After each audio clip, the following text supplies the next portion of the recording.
Hey folks, welcome to the channel. तो आज की इस वीडियो में हम टिक टैक टो गेम को बनाने वाले हैं यूजिंग रिएक्ट।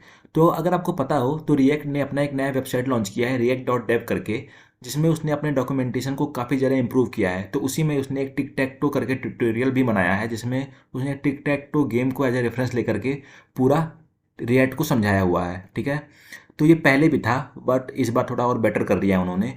तो मैंने इस पूरे डॉक्यूमेंटेशन को पढ़ा है। तो मुझे तो रिएक्ट आती है, तो मुझे ये पढ़ने में हार्डली 10 मिनट्स लगे, मुझे उससे कम ही लगा था, मैंने पूरा पढ़ लिया। लेकिन अगर एज अ बिगिनर आप पढ़ते हो इसको, ठीक है, तो आपको बहुत सारे टाइम लगने वाला है इस डॉक्यूमेंटेशन को पूरा पढ़ने के लिए। और कई सारी चीज़ें इसमें ऐसी भी हैं जो एज अ बिगिनर आपको समझने में काफ़ी ज़्यादा मुश्किल हो जाएंगी। ठीक है, तो मैंने ये वीडियो लेकर आया हूँ मैं आपके लिए। तो इसमें क्या होगा, मैं आपको स्टेप बाय स्टेप मैं आपको कोड करके बताऊंगा। ठीक है, मैं डॉक्यूमेंटेशन पढ़ने नहीं वाला हूँ। मैं आपको कोड में जाऊंगा स्क्रैच से। मैं हर एक स्टेप जो इस डॉक्यूमेंटेशन में फॉलो किया गया है वो मैं फॉलो करते हुए आपको बताऊंगा। जो जो एक्सप्लेनेशन इस डॉक्यूमेंटेशन में यूज़ हुई है वो तो मैं आपको बताऊंगा ही। साथ ही साथ मैं जहाँ जहाँ मुझे ये लगा है कि आपको एज ए बिगिनर समझ में नहीं आ सकता, उसमें मैं और ज़्यादा एक्सप्लेन करूंगा, एकदम डीप, एकदम ग्राउंड लेवल से मैं हर एक चीज़ एक्सप्लेन करूंगा। तो अगर आप एकदम ही बिगिनर हो, आपको रिएक्ट बिल्कुल भी नहीं आती, तो भी आप इस वीडियो को देख सकते हो। सिर्फ आपको जावास्क्रिप्ट का बेसिक आना चाहिए। ओके, अगर आपको जावास्क्रिप्ट का बेसिक आती है तो आप ये वीडियो बहुत ही आसानी तरीके से देख सकते हो। और थोड़ा बहुत HTML CSS तो आनी ही चाहिए, बिना उसके आप जावास्क्रिप्ट भी नहीं कर सकते। कर सकते हो आप वैसे, लेकिन आनी चाहिए आपको। ठीक है, तो हम क्या करते हैं, हम सीधे जाते हैं अपने कोड एडिटर में और वहाँ पे हम कोड करना स्टार्ट करते हैं। और हर एक स्टेप बाय स्टेप एकदम बेसिक टू एडवांस हम हर एक चीज़ समझेंगे। ठीक है, तो अगर मैं यहाँ पे थोड़ा नीचे आऊँ यहाँ पे, तो यहाँ पर एक सेटअप के लिए नहीं, ठीक है, सेटअप के लिए हमारे पास एक यहाँ फोक का ऑप्शन है। तो अगर मैं यहाँ पे क्लिक करता हूँ तो मेरे पास इस एक कोड सैंडबॉक्स का एक इन्वायरमेंट खुल के आ जाएगा। एक सेकंड खुल जाए पूरा, बहुत बढ़िया, ये हमारे पास खुल गया है।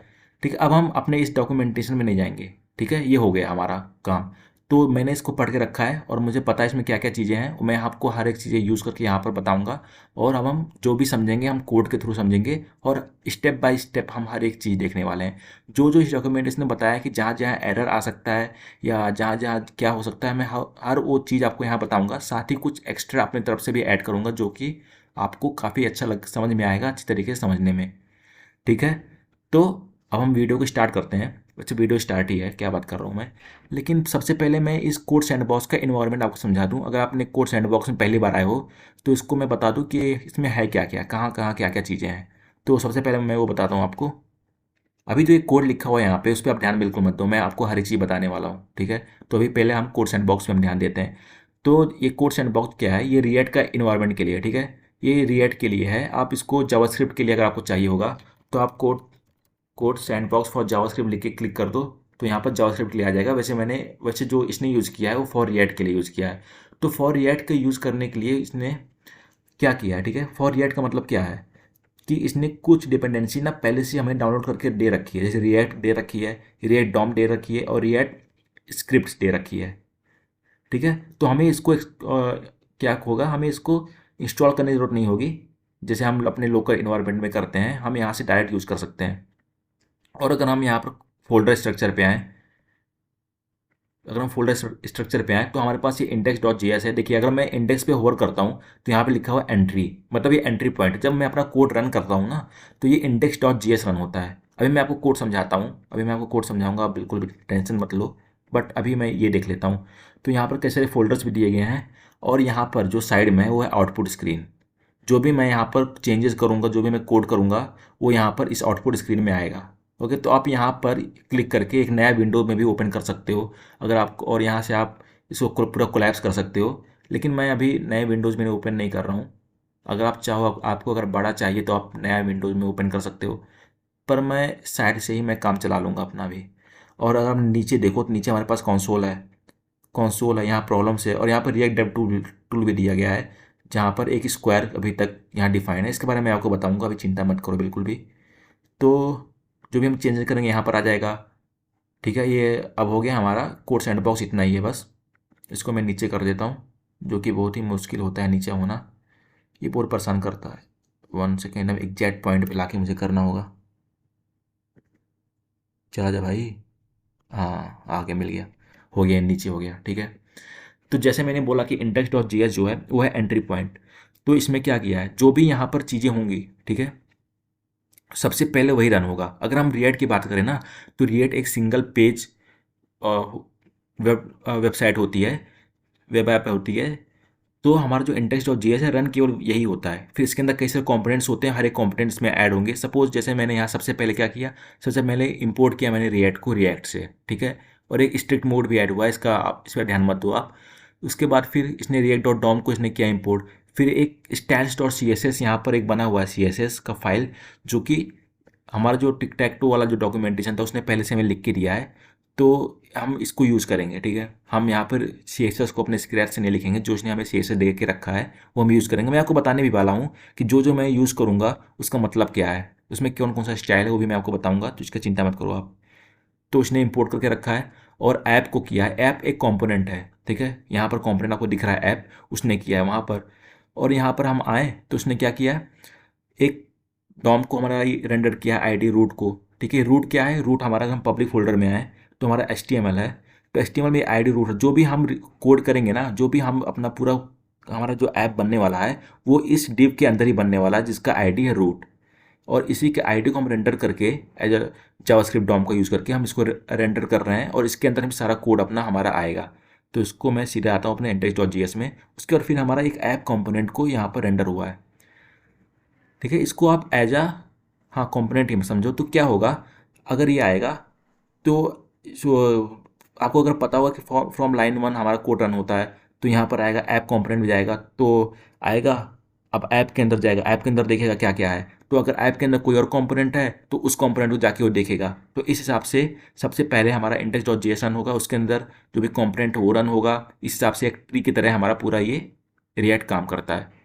इतना हो गया। अब हम ऐप डॉट जीएस में आए तो यहाँ पर हमारे पास पहले से ही एक फंक्शन डिफाइन है जिसका नाम है स्क्वायर, ठीक है। और वहाँ पर एक बटन दिया गया है एक्स का, ठीक है, एक रिटर्न है, एक बटन बनाया गया है जिसका क्लास नेम उसने स्क्वायर किया है। क्लास नेम स्क्वायर, अगर हम style dot C S S में आए, नीचे जाएँ, तो उसमें हमारा एक स्क्वायर क्लास नेम यहाँ डिफाइन किया गया है सी एस एस, जिसका बैकग्राउंड है वाइट दिया गया है, बॉर्डर दिया गया है, फ्लोट लेफ्ट किया है, और यहाँ पर एक एज आ स्क्वायर की तरह हमारे पास ये दे के रखा हुआ है यहाँ पे, ठीक है। अब हम अपना कोड करना स्टार्ट करते हैं। अगर हम यहाँ पर आएँ, ठीक है, अगर हमें सपोज हमारे पास ये एक है, एक ही भी स्क्वायर है, लेकिन हमें क्या चाहिए, हमें 9 स्क्वायर चाहिए, क्योंकि तीन तीन, अगर आपने टिक टैक टो देखा होगा तो इधर 3 होते हैं, इधर 3 रो 3 कॉलम, 3x3 की मैट्रिक्स होती है हमारे पास। अगर हम सिंपल भाषा में समझें तो 3x3 की मैट्रिक्स होती है हमारे पास।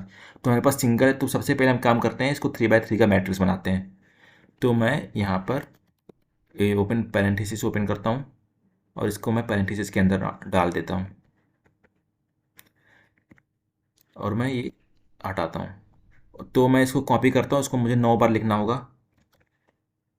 मैं आगे करता हूँ कंट्रोल वी, कंट्रोल वी। तो ये क्यों आ रहा है ऐसा, ठीक है। अगर हम ऐसा कर रहे हैं तो ये टाइप एरर आ रहा है। ये क्यों आ रहा है पता है, क्योंकि हम इस रिटर्न के अंदर ना केवल हम एक JSX का एलिमेंट हम यूज़ कर सकते हैं। लेकिन मैंने यहाँ क्या कर दिया, मैंने यहाँ 3 यूज़ कर दिया। तो इसको मुझे सही करने के लिए मुझे पता क्या करना होगा, इसको मुझे ये यूज़ करना होगा। ये अगर मैं इसके अंदर इसको डाल दूँ अपने पूरे कोड को, पूरे JSX को, तो अभी हमारे पास ये एरर चला गया। तो हम इस फ्रैगमेंट्स का यूज़ करते हैं अगर हमें मल्टीपल JSX एलिमेंट को हमें इंक्लूड करना हो, ठीक है। JSX क्या होता है, JSX क्या होता है, अगर मैं सिंपल JSX आपको बताऊं, JSX क्या होता है। तो सपोज एक जावास्क्रिप्ट में HTML और उस HTML में जावास्क्रिप्ट, ये हमारा सिंपल JSX का मतलब होता है। तो सपोज देखो, ये एक जावास्क्रिप्ट है, एक जावास्क्रिप्ट फंक्शन है, ठीक है। इसमें एक जावास्क्रिप्ट रिटर्न है, इसके अंदर हमने क्या लिखा, HTML लिखा। और सपोज मैं यहाँ x की जगह मैं करली ब्रेसेस यूज़ करके कोई मैं वेरिएबल यहाँ पे लिख दूँ, कोई वेरिएबल मैंने यहाँ बनाया, उस वेरिएबल को मैंने यहाँ लिख दिया, तो वो एक जावास्क्रिप्ट हो जाएगा। तो सिंपल JSX का यही मतलब है, ठीक है। सिंपल JSX का यही मतलब है। तो समझ गए हम JSX क्या होता है। फिर मैं यहाँ पर एक और बटन ऐड करूँ अगर, तो अगर यहाँ पर अगर आप देख रहे हो क्या हो रहा है कि ये एज अ एक वर्टिकल फॉर्म में हमारे पास ये सॉरी हॉरिजॉन्टल फॉर्म में हमारे पास ये आ रहा है, लेकिन हमें ऐसा तो चाहिए नहीं, हमें क्या चाहिए, हमें तीन तीन के फॉर्म में चाहिए कि तीन इधर हो, तीन इधर हो, तीन इधर हो, ताकि 3x3 का मैट्रिक्स बन जाए। तो उसके लिए अगर हम यहाँ पर आए अपने style dot C S S में, तो हमारे पास एक पहले से ही एक बॉर्डर रो करके हमारे पास एक दिया गया है क्लास नेम, जिसमें क्या किया गया है, इसमें डिस्प्ले को उसने टेबल कर दिया है। जो तो एज ए टेबल हम इसको यूज़ कर सकते हैं। तो उसके लिए हम क्या करते हैं पता है, मैं इसको यहाँ से हटाता हूँ और मैं एक डिव बनाता हूँ यहाँ पे। डिव बनाया मैंने, जिसका जिसका मैंने क्लास नेम दे दिया, क्लास नेम। जैसे अगर हमने सी एस एस यूज़ किया होगा तो हम एच टी एम एल में क्या करते हैं, यहाँ हम क्लास लिखते हैं, लेकिन हम इसमें रिएक्ट में क्लास नेम का यूज़ करते हैं। ठीक है, ये डिफरेंट होता है थोड़ा। अगर हम यहाँ पर क्या नाम है इसका, बोर्ड रो, तो वापस हम अपने ऐप डॉट जी एस में आएंगे, यहाँ लिखेंगे BOARD बोर्ड रो, और मैं अपने डिव को, इस डिव को मैं यहाँ पे क्लोज कर देता हूँ। ये डिव मेरा यहाँ पे क्लोज हो गया। अब इसी तरीके से मुझे 3 रो चाहिए, ये एक हो गया, दूसरा हो गया, ये तीसरा हो गया। अब हमारे पास अब 3 रो आ गए हैं काफ़ी अच्छी तरीके से। ठीक है, तो अब हमारा ये स्ट्रक्चर यहाँ पर बन चुका है, और अब हम आगे देखते हैं आगे आगे इसमें क्या करना है। तो आई होप इतना आपको समझ में आया हो। ठीक है, इसमें कोई भी प्रॉब्लम नहीं हो सकती। अभी मैं चेक कर लेता हूँ कि इसमें आपको कोई प्रॉब्लम तो नहीं हो सकती इसको समझने में। मैंने यहाँ पे डी बना दिया, रो बना दिया, तो अभी तक हमने ज़्यादा कुछ किया भी नहीं ताकि आपको कुछ प्रॉब्लम हुई। आपने फ्रैगमेंट्स के बारे में देख लिया कि हम फ्रैगमेंट्स क्यों यूज़ करते हैं, क्योंकि हम एक से ज़्यादा JSX एलिमेंट को हम अपने कुछ किसी भी फंक्शन में डिफाइन नहीं कर सकते हैं। तो ये एज ए एक JSX एलिमेंट इसको बना देता है फ्रैगमेंट्स यूज़ करके। तो इसके लिए क्या होगा, ये एक ही है, या फिर इसको हम एज ए एक डिव में भी रख सकते हैं। अगर मैं यहाँ पर सिर्फ डिव करूँ, यहाँ मैं सिर्फ डिव करूँ, तो भी ये काम करेगा, तभी इसके लिए ये एक ही एलिमेंट है, कि क्योंकि एक डिव इसके लिए एक ही एलिमेंट है। बट हम फ्रैगमेंट्स का यूज़ करते हैं ताकि कुछ ज़्यादा बॉक्सिंग साइजिंग ये सब कुछ इसमें ना आए। ठीक है, इसका कुछ स्टाइल नहीं होगा, इसका कुछ मतलब नहीं है। डिव का मतलब होता है ना एक बॉक्स, लेकिन इसका कुछ मतलब नहीं होगा। ओके, तो मैं एक काम करता हूँ, यहाँ पे एक्स की जगह ना मैं यहाँ पर 1 2 3 लिख देता हूँ, ताकि हमें एक पता हो, ताकि हमें ये पता हो कि नंबरिंग कौन सा है। तो पहला, दूसरा, दूसरा, तीसरा, चौथा। ये डॉक्यूमेंटेशन में भी ये बताया गया है कि आप ऐसे करो, इसलिए मैं इसको यूज़ कर रहा हूँ, क्योंकि मुझे डॉक्यूमेंटेशन आपके लिए ईजी बनानी है, ताकि अगर आप कभी पढ़ो, वैसे आपको पढ़ने की जरूरत नहीं पड़ेगी इस वीडियो के बाद, लेकिन तभी अगर आप पढ़ो तो आपको आपको हार्डली 5 मिनट्स लगेंगे पूरे डॉक्यूमेंटेशन को पढ़ने के लिए। तो अगर आप इस वीडियो को देखने के बाद आप ऐसे ही करना। तो हमारे पास ये तैयार हो गया है। ठीक है, अब हमारे पास क्या हुआ है ना, कि अब ये जैसे केवल एक पहले एक स्क्वायर था, तो इस फंक्शन का नाम था स्क्वायर। अब हमारे पास एक पूरा एक बोर्ड बन चुका है, तो स्क्वायर का नाम हम चेंज कर देते हैं, इसको हम बोर्ड कर देते हैं। वैसे इससे कुछ फर्क नहीं पड़ता है। ठीक है, अगर मैं स्क्वायर भी रखता ना तो भी कोई फर्क नहीं पड़ता इसमें, लेकिन ये बोर्ड करने से क्या हुआ है, लेकिन हम अगर आपको अच्छी प्रोग्रामिंग प्रैक्टिस करनी है ना, तो जो भी नाम आप देते हो किसी भी वेरिएबल को, वो नाम वैलिड होना चाहिए। ये अच्छी प्रोग्रामिंग प्रैक्टिस होती है, आप हमेशा वैलिड नाम दें। तो अगर स्क्वायर नहीं रहा, अब एक ये बोर्ड बन चुका है, इसलिए मैंने इसका नाम दे दिया बोर्ड।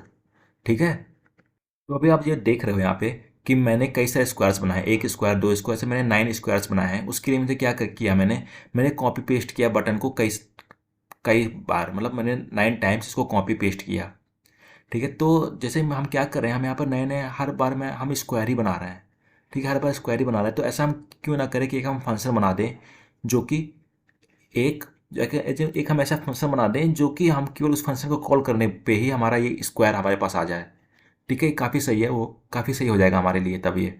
तो मैं क्या काम करता हूँ, तो उससे क्या होगा कि हमारा जितना हमारा कोड मेसी लग रहा है उतना मेसी नहीं लगेगा, और काफ़ी रीडेबल भी हो जाएगा। तो मैं एक फंक्शन बनाता हूँ, तो मैं फंक्शन का 2 तरीका मैं यूज़ कर सकता हूँ। एक होता है कि मैं जो पुराना फंक्शन होता है उसका यूज़ करूँ, फंक्शन मैं इसका नाम सपोज स्क्वायर लिख देता हूँ, और सिंपल मैं ये जो पुराना वर्जन है फंक्शन का वो मैं यूज़ कर सकता हूँ। बट मैं, और इस डॉक्यूमेंटेशन में भी वही वर्जन यूज़ किया गया है। बट मैं जो नया ES6 का जो एरो फंक्शन है मैं वो यूज़ करना चाहता हूँ। तो एरो फंक्शन कैसे यूज़ करते हैं, कॉन्स्ट, हमें फंक्शन का नाम जो लिखना वो हम लिख दिया यहाँ पे, इज इक्वल टू पैरेंथेसिस हमने लगा दिया, और फिर हम एरो लगाते हैं। हमने यहाँ पर एरो लगा दिया, और अगर हमारे पास सपोज मैंने इसको कॉपी किया, यहाँ पर मैंने पेस्ट किया। ठीक है, सिंपल मैंने किया। तो अगर हमारे पास एक ही एलिमेंट है, सपोज हमारे पास अभी एक ही एलिमेंट है, तो हमें रिटर्न लिखने की ज़रूरत नहीं होती है। हमें यहाँ पर रिटर्न लिखने की जरूरत नहीं होगी, हमारा ऑटोमेटिक जो एक एलिमेंट होता है वो रिटर्न कर देता है। ठीक है, तो अगर हमने यहाँ पे स्क्वायर डिफाइन कर दिया यहाँ पे और उस स्क्वायर को हम यहाँ पर यूज़ कर सकते हैं, तो मैं सपोज इसको मैं हटा देता हूँ यहाँ से और मैं स्क्वायर को यूज़ करता हूँ। सपोज मैं यहाँ लिखता हूँ स्क्वायर, सेल्फ क्लोजिंग टैग होता है ये स्क्वायर। ठीक है, तो ये क्या है मैं बता दूँ आपको, स्क्वायर का मतलब क्या है। सपोज हमारे पास ये एक फंक्शन है, ये हमारे पास ये वाला जो फंक्शन है, इसको एज अ मैंने कंपोनेंट लिया। ठीक है, ये एज अ एक कंपोनेंट की तरह आप समझ सकते हो, जो जिस कंपोनेंट यहाँ पे रेंडर हो रहा है। अगर आप इसको फंक्शन की तरह समझना चाहो, क्योंकि ये फंक्शनल कंपोनेंट है, तो सपोज अगर ये फंक्शन है, अगर आपको जावास्क्रिप्ट या फिर कोई भी लैंग्वेज आपने फंक्शन पढ़ा होगा, तो हम फंक्शन को कॉल करते हैं। ठीक है, तो ये एक तरह से फंक्शन कॉल ही है, आप समझ लो कि मैंने यहाँ पे फंक्शन को कॉल किया है। ठीक है, ज़्यादा कुछ सोचने की जरूरत नहीं है, हम यहाँ पे फंक्शन बनाया, इस फंक्शन को हमने कॉल किया। अगर आपने रिएक्ट की लैंग्वेज में आप समझना चाहते हो, तो मैंने एक कंपोनेंट को डिफाइन किया, इस कंपोनेंट को मैंने यहाँ पे रेंडर किया, सिंपल। ठीक है, और मैं इसको यहाँ से कॉपी करता हूँ, मैं इसको 3 बार करता हूँ, कंट्रोल वी। ठीक है, और मैं सिमिलरली मैं हर जगह यही करता हूँ, मैं यहाँ पे लिखता हूँ, मैं यहाँ पे लिखता हूँ। ठीक है, तो हम देख रहे हैं हमारे यहाँ पर रेंडर नहीं हो रहा है। क्यों नहीं हो रहा है पता है? क्योंकि हमें इसका वैल्यू को कैपिटल लेना पड़ेगा। हम हमेशा जो भी हम कंपोनेंट बनाते हैं उसकी वैल्यू हमें कैपिटल ही लेनी पड़ती है। तो मैं यहाँ पर सबकी वैल्यू कैपिटल कर देता हूँ, ये थोड़ी मिस्टेक होगी मेरे से। तो मैं ये मल्टी कर्सर का यूज़ करूँ, मल्टी कर्सर को आप यूज़ कैसे कर सकते हो? आप आल्ट की दबाओ और सब पे जाके आप क्लिक कर दो, आल्ट की दबाए रहो, जहाँ जाके सेलेक्ट कर दो। मैं इसको कट करता हूँ, यहाँ पे कैपिटल में एस लिखता हूँ। देखिए हमारे पास आ गया 111। तो अब हमारे पास ये हर जगह ये 111 आ गया। ठीक है, क्यों 1 आया? क्योंकि हम एक ही 1 ही आकर रिटर्न। हम क्या करें कि अगर हमको ऐसा करना हो कि वहाँ पर 1 आए, यहाँ पे 2 आए, 3 आए, 4 आए, 5 आए, 6 आए, 7 8 आए, 9 आए, जैसे पहले आ रहा था, तो उसके लिए हम क्या करते हैं, हम यहाँ पर कोई एक वैल्यू, तो अगर समझो, अगर इसको आप फंक्शन की तरह समझो, तो अगर हम फंक्शन कॉल करते हैं, हमें कोई एक वैल्यू यहाँ पर हमें अगर देना होता है एज अ आर्गूमेंट, तो सबसे पहले हम एज अ पैरामीटर यहाँ पास करते हैं। ठीक है, उसी तरीके से हम यहाँ पर भी वही काम करेंगे। सपोज मैं यहाँ पर एक करली ब्रेसेस में लिखना होता है, यहाँ पे मैं लिखता हूँ वैल्यू, और यहाँ पर मैं उस वैल्यू को यूज़ करूँगा जो वैल्यू मुझे मिलेगा, वैल्यू को। ठीक है, तो ये क्या हो रहा है? ठीक है, ये एज अ प्रॉप इसमें ये पास हो रहा है, एज अ प्रॉप इसमें पास हो रहा है, जिसमें हम प्रॉप्स बोलते हैं। तो यहाँ पर भी मैं value is equal to, suppose मैं 1 कर दिया, तो यहाँ पर मेरे पास 1 आ गया। सिमिलरली मैं हर जगह यही कर सकता हूँ, मैं आल्ट की दबाता हूँ, मल्टी कर्सर का यूज़ करता हूँ। ठीक है, यहाँ पर बस 1 आ गया। यहाँ पर मैंने किया 2, यहाँ पे किया 3, यहाँ पे किया 4, यहाँ पे किया 5, यहाँ पे किया 6, 7, 8 एंड 9। तो ये एज अ प्रॉप की तरह, ये एज अ प्रॉप की तरह यहाँ पर हम जो भी वैल्यू यहाँ पर आ रही है, वैल्यू मैंने वैल्यू किया 1, वो वैल्यू जाके यहाँ पर स्टोर हो रही है, वैल्यू 1, और वही वैल्यू यहाँ पर यूज हो जा रही है। ठीक है, इस बटन के टेक्स्ट में। तो इसको प्रॉपिंग बोलते हैं। और अगर आप इसको फंक्शन की तरह समझ रहे हो, तो हम फंक्शन कॉल किए यहाँ पे और उसमें हमने आर्गूमेंट अपना पास कर दिया, तो आर्गूमेंट यहाँ पर गया, वो वैल्यू मिली मुझे, और उस वैल्यू को मैंने यहाँ पर पास कर दिया, प्रिंट कर दिया। अब आप देखो, अगर इसको ना, इसको अब देखो, जो मैं आपको बता रहा था JSX, तो ये प्रॉपर एक JSX है। कैसे JSX है? मैंने ये एक, क्या है, जावास्क्रिप्ट है। ठीक है, उस जावास्क्रिप्ट के अंदर ये बटन एक HTML है, और उस HTML के अंदर मैंने यहाँ पर एक और जावास्क्रिप्ट का यूज़ किया, तो ये हो गया JSX प्रॉपर। ठीक है, अब हमारा जो कोड है वो काफ़ी ज़्यादा अब हार्ड कोडेड है। ठीक है, जैसे हम यहाँ देख सकते हो। अब हम इसको थोड़ा इंटरेक्टिव बनाते हैं। तो हम क्या कर रहे हैं, हमें ऐसा करना है कि इसको ये पूरा एम्प्टी कर देते हैं बॉक्स को हम, और जब भी हम जहाँ भी क्लिक करें वहाँ पर एक्स आ जाए। ठीक है, तो उसके लिए हम क्या करते हैं ना, सपोज सबसे पहले मैं इसको एक रिटर्न के अंदर डाल देता हूँ, क्योंकि हम और भी चीज़ें इसमें ऐड करने वाले हैं। तो मैं इसको रिटर्न के अंदर डाल देता हूँ।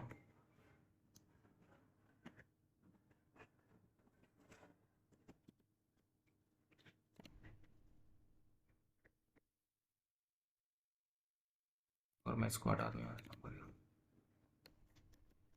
ठीक है, इसको रहने देते हैं। तो यहाँ पर मैं एक फंक्शन बनाता हूँ। ठीक है, मैं यहाँ पे एक फंक्शन बनाता हूँ, सपोज मैं अगर यहाँ पर आऊँ इस बटन के अंदर, तो हमारे पास एक एक मेथड होता है ऑन क्लिक करके। ठीक है, ऑन क्लिक करके हमारे पास होता है। ऑन क्लिक क्या डिफाइन करता है कि जब हम इस बटन पे क्लिक करें तो क्या हरकतें हों, क्या चीज़ें हो सकती हैं। तो अगर मैं यहाँ पर सपोज मैं एक यहाँ पर फंक्शन कॉल करता हूँ, जब क्लिक करे तो एक फंक्शन कॉल हो, तो मैं यहाँ पर एक फंक्शन, इसको करली ब्रेस में लिखना है। ठीक है, तो सपोज मैं यहाँ पर हैंडल क्लिक नाम का एक फंक्शन मैं कॉल करना चाहता हूँ जब भी यहाँ पे क्लिक हो। तो उसके लिए हमें क्या करना होगा पता है, हम यहाँ पर एक फंक्शन बनाते हैं कॉन्स्ट हैंडल क्लिक करके, एरो फंक्शन ही होगा ये भी करके। तो यहाँ पर मेरे पास पहले एक एरर आ रहा है, क्यों आ रहा है, अच्छा इसको मुझे यहाँ पे नहीं, ये पूरे मुझे करली ब्रेसेस में डालना होगा पूरे। ठीक है, एरर चला गया। तो अब क्या होगा ना कि जब भी हम इस बटन पे क्लिक करेंगे तो क्या होगा, एक ये हैंडल क्लिक नाम का जो फंक्शन है वो कॉल होगा। तो इस फंक्शन के अंदर हम कुछ लिखते हैं। सबसे पहले हम लिखते हैं कंसोल, लिखते हैं console dot log I got clicked. मैंने आई गॉट क्लिक कर दिया। ठीक है, मैं अपना कंसोल को ओपन करता हूँ, उसको रिफ्रेश कर लेते हैं, रन हो जाए।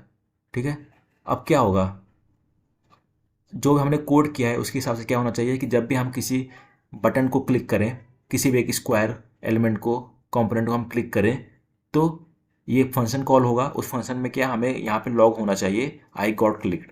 तो मैंने यहाँ पे क्लिक किया, आई गॉट क्लिक्ड आ गया। यहाँ पर और क्लिक किया, देखिए यहाँ पर दो, यहाँ पे इंक्रीज हो गया, 2 बार हो गया। यहाँ क्लिक किया 3 हो गया, यहाँ क्लिक किया 4 हो गया। ठीक है, जितनी बार क्लिक करेंगे उतना ये बढ़ता जाएगा। तो हमारा एक फंक्शन काम कर रहा है सही से। तो हम क्या कर सकते हैं, अब हमको ये करना है ना कि हमको क्या करना है कि जब भी मैं इस पर क्लिक करूं तो यहाँ पर एक्स आ जाए। तो उसके लिए हम क्या करें, तो उसके लिए हम एक स्टेट बनाते हैं। सबसे पहले स्टेट के लिए एक यूज स्टेट बनाते हैं। मैं बताता हूँ यूज स्टेट होता क्या है। सबसे पहले इसको इंपोर्ट करते हैं हम, इंपोर्ट, अच्छा इंपोर्ट अपने आप हो जाएगा, मैं बताता हूँ कैसे। मैं यहाँ पर एक, सपोज मेरे पास एक कॉन्स्ट है, यहाँ पर मेरे पास एक है वैल्यू, वैल्यू और कॉमा। मैं आपको अब पहले मैं लिख लेता हूँ फिर आपको समझाऊंगा कि ये है क्या। Set value is equal to use state null. ये अपने आप इंपोर्ट नहीं हुआ, क्यों, मैं देखता हूँ। यूज स्टेट किया, एंटर किया, देखिए यहाँ पे इंपोर्ट हो गया अपने आप, यूज स्टेट इंपोर्ट। इसकी वैल्यू मैं देता हूँ नल। तो ये क्या है पता है, ये एक यूज स्टेट है। क्यों एरर क्यों आ रहा है, cannot assign read only property message to syntax error, okay. Import use state from React. तो हमारे पास वैल्यू इस वैल्यू की वजह से आ रही है, तो अभी इसको हम थोड़ा सा इग्नोर करते हैं। आगे देखते हैं इसकी वैल्यू क्या है। देखिए जो मैंने यहाँ पे यूज स्टेट बनाया हुआ है, ठीक है, ये यूज स्टेट क्या है, जो यहाँ पर ये वैल्यू लिखी हुई है ना, सपोज लो इसको एज ए वेरिएबल ले लो, और ये जो इस यूज स्टेट के अंदर जो वैल्यू लिखी हुई है वो इसको असाइन हो जाएगी। अभी तो नल लिखा हुआ है तो इसको नल असाइन, अगर मान लो मैं यहाँ पर कुछ भी लिख दूँ 23453, तो इस वैल्यू की ये वैल्यू मिल जाएगी इसको। ठीक है, तो मैं अभी नल ही रहने देता हूँ इसको। तो और जो ये सेट वैल्यू है वो क्या करता है, सेट वैल्यू एक फंक्शन की तरह है जो इस वैल्यू के वैल्यू को अपडेट करने के लिए यूज होता है। वाह, इस वैल्यू के वैल्यू को अपडेट करने के लिए ये फंक्शन यूज होता है। इस फंक्शन का हम यूज़ करके इसकी जो भी वैल्यू यहाँ पर, जैसे भी नल है, कुछ और करना है तो हम कर सकते हैं उसकी वैल्यू को। तो अब हम क्या करते हैं ना, अब हमें क्या करना है कि जब भी हम क्लिक करें अपने अपने किसी भी एलिमेंट पे हम क्लिक करें किसी भी स्क्वायर पे, तो उसकी वैल्यू एक्स हो जाए। तो सबसे पहले मैं कंसोल डॉट लॉग हटाता हूँ और यहाँ से मैं एज अ प्रॉप इसको अब नहीं लेता हूँ। तो मैं ये वैल्यू हटा देता हूँ हर जगह से, ये वैल्यू मैं हर जगह से हटा देता हूँ। तो ये वैल्यू मैंने हर जगह से हटा दिया। यहाँ पे अब देखो एरर भी चला गया, तो यहाँ से मैंने वैल्यू हटा दिया। अब क्या करूँगा मैं बताऊँ, अब मैं जब हैंडल क्लिक करे, जब भी ये क्लिक हो, तो मैं सेट वैल्यू फंक्शन को कॉल करूँगा और मैं इसके अंदर मैं जो लिखूँगा ना वो इस वैल्यू का वैल्यू हो जाएगी। तो मैं इसको कर दूँगा एक्स। ठीक है, मैं इसको सेव करता हूँ। जब मैं यहाँ पे क्लिक करूँगा आ गया एक्स, यहाँ क्लिक किया एक्स, क्लिक किया एक्स, क्लिक किया एक्स। ठीक है, अब एक काम कैसे करा, ठीक है, मैंने इतना काम कर दिया। अब मैं आपको ये समझा दूँ कि ये अभी तक हमने किया क्या, जो कि मैंने बताया था एज ए बिगनर होना चाहिए पूरा प्रोजेक्ट। तो मैं बताता हूँ क्या हो रहा है। देखिए सबसे पहले ये जो हमारा एक्सपोर्ट बोर्ड है वो हमारा काम कर रहा है। एक्सपोर्ट का मतलब क्या है, कि यही जो चीज़ है वो जो ऐप जो हम index.js में हम यहाँ पर ऐप को कॉल कर रहे हैं, तो जो एक्सपोर्ट डिफ़ॉल्ट है ना वहीं वहाँ पर वो रिटर्न होगा। ठीक है, तो मैंने यहाँ रिटर्न किया, स्क्वायर आया, स्क्वायर फंक्शन देखा यहाँ पे कहाँ है कंपोनेंट, स्क्वायर यहाँ पर है। ठीक है, इसमें क्या है, अब फिर ये आएगा रिटर्न में, देखा कि एक बटन है। ठीक है, इसने एक बटन बना दिया, क्लास नेम इसका स्क्वायर है, जो स्टाइलिंग क्लास नेम लग गया, और इसके अंदर एक ऑन क्लिक लिसनर भी है, तो ऑन क्लिक लिसनर है। ठीक है, इतना इसने देखा। फिर जब मैंने यहाँ पे क्लिक किया तो ये ऑन क्लिक लिसनर एक्शन में आया। फिर इसने देखा कि भाई क्लिक करने पे क्या होता है, तो देखा कि क्लिक करने पे तो हैंडलर क्लिक फंक्शन कॉल होता है। ठीक है, देखते हैं, हैंडलर क्लिक फंक्शन जाते हैं। फिर हैंडलर क्लिक फंक्शन यहाँ पे कॉल हुआ, उसके अंदर क्या है, सेट वैल्यू है एक्स की। तो देखा कि सेट वैल्यू कहाँ पर है, सेट वैल्यू तो हमारे यूज स्टेट में है। और सेट वैल्यू क्या यूज़ करता है, ये जो वैल्यू की जो वैल्यू है ना उसको अपडेट करने के लिए सेट वैल्यू यूज़ होता है। तो सेट वैल्यू अभी क्या वैल्यू, अभी नल है, और हमें क्या करना है, हमें एक्स कर देना है। तो वैल्यू एक्स हो गया। ठीक है, जब ये वैल्यू एक्स हो गया तो दोबारा यहाँ पर आया, तो और जो यहाँ पर जो वैल्यू थी, पहले नल थी, नल आया यहाँ पे। तो अब जब मैंने क्लिक करने के बाद इसकी वैल्यू क्या हो गई, एक्स हो गई। तो वो वैल्यू यहाँ पर एक्स हो गई हर एक कंपोनेंट को। तो जितनी बार हम यहाँ पे क्लिक कर रहे हैं ना उतनी बार हमारा ये पूरा प्रोग्राम री रेंडर हो रहा है, ये पूरा कंपोनेंट हमारा री रेंडर हो रहा है। उतनी बार क्लिक किया री रेंडर हुआ, क्लिक किया री रेंडर हुआ। ठीक है, आई होप आपको इतना समझ में आ गया हो। तो इसमें जितना था मैंने अभी तक आपको सब समझा दिया, और अभी तक इसमें ऐसा कुछ नहीं है जो आपको समझ में ना आया हो। अब आगे देखते हैं। उससे पहले हम अपने एक रिएक्ट डेव टूल को देख लें, इसमें यूज़ क्या है रिएक्ट डेव टूल का। सपोज हम यहाँ पर आए, रिएक्ट डेव टूल के ऊपर क्लिक किया तो हमारे पास एक खुल के आ गया। ठीक है, देखिए हमारे पास एक बोर्ड कंपोनेंट है जो कि हमारा पेरेंट कंपोनेंट है। बोर्ड कंपोनेंट जो है हमारा पेरेंट कंपोनेंट है, इसको समझ लो।